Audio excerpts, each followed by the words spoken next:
Hello বন্ধুরা, কেমন আছো সবাই? আজকে আমরা বেরিয়ে পড়েছি সকাল সকাল ঘুরতে যাব বলে।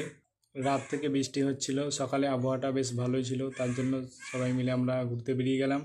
আজকে আমরা ধন্যী পাহাড়ের উদ্দেশ্যে বেরিয়ে পড়লাম। দেখতেই পাচ্ছ বন্ধুরা, রাস্তার পাশে কত সুন্দর সবুজ সবুজ গাছ। ধন্যী পাহাড়টা ঝাড়খণ্ডে আছে।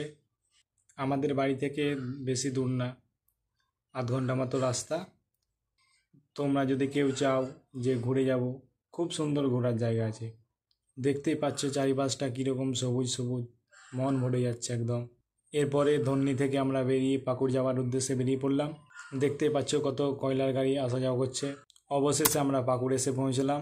পাকুড় এসেছি আমরা, একটু খাওয়া দাওয়া না করলে হয়, তার জন্য আমরা ছোলা ভাটুরে খেতে চলে গেলাম। সত্যি বলছি ভাই, পাকুড়ে যা খুব সুন্দর ছোলা ভাটুরে করে। আমরা তিনজনে মিলে ছোলা ভাটুরে খেলাম এবং চন্দন তার বাড়ির জন্য ছোলা ভাটুরে প্যাক করে নিল। এরপরে আমরা বাড়ির জন্য আবার রওনা দিলাম। বন্ধুরা, বৃষ্টির দিনে কার কার ঘুরতে যেতে ভালো লাগে সবাই কমেন্টে জানাও।